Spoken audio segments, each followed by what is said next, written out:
bahwa kami bangsa Melanesia bukan rendahan, tapi kakak sendiri yang merendahkan kami dengan cara membawa-bawa kami untuk menyerang orang Jawa. Beta sebagai bagian dari ras Melanesia, asal NTT, kulit hitam, rambut keriting, sangat malu dengan pernyataan kakak. Dan bukan hanya beta, tapi semua orang Melanesia yang ada di NTT, Maluku, Maluku Utara, Papua, dan Papua Barat juga malu dengan tipu-tipu dari kakak Natalis Pigai. Andaikan negara ini punya kartu keluarga khusus untuk ras Melanesia, maka beta dengan tidak ragu-ragunya akan usul agar nama kakak Natalis Pigai dicoret dari bangsa Melanesia. Karena kami ras Melanesia tahu akan sopan santun. Kakak sekolah tinggi di Tanah Jawa supaya mau tipu-tipu kami, kakak Natalis salah besar. Supaya kakak tahu, meskipun gedung sekolah kami beratapkan daun, dinding sekolah kami dari kayu, lantai sekolah kami dari tanah, tapi kami bangsa Melanesia tahu akan sejarah. Kami tahu presiden mana yang telah membuat bangsa Melanesia menderita selama berpuluh-puluh tahun.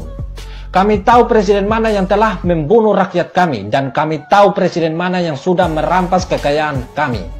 Jadi stop tipu-tipu kami.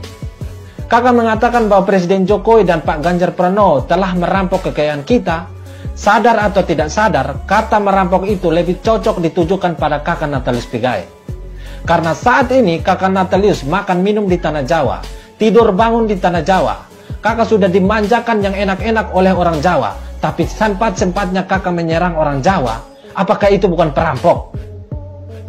Kakak juga mengatakan bahwa Presiden Jokowi dan Pak Ganjar Pranowo serta orang Jawa Tengah menginjak harga diri bangsa Papua dengan cara mengeluarkan kata rasis seperti monyet dan sampah. Beta tanya pada kakak Natalis Pigai, tahun berapa, bulan berapa, dan tanggal berapa rasis seperti itu terjadi di Jawa Tengah? Tolong jawab beta. Dan yang bikin beta heran lagi, kenapa kakak libatkan Pak Ganjar Pranowo soal kejahatan pemimpin masa lalu di tanah Papua? Padahal Pak Ganjar Pranowo baru pertama kali mengunjungi tanah Papua. Dan masalah di tanah Papua itu masalah nasional yang ditangani oleh seorang presiden. Tapi kenapa kakak limpahkan masalah itu pada Gubernur Jawa Tengah?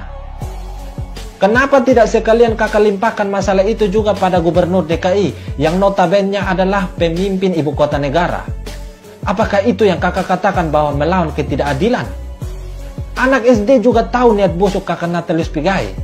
Kakak membuat narasi politik berbau provokatif antar ras, tapi kakak sendiri tidak bisa menyebut nama pemimpin masa lalu yang telah membuat kami bangsa Melanesia menderita.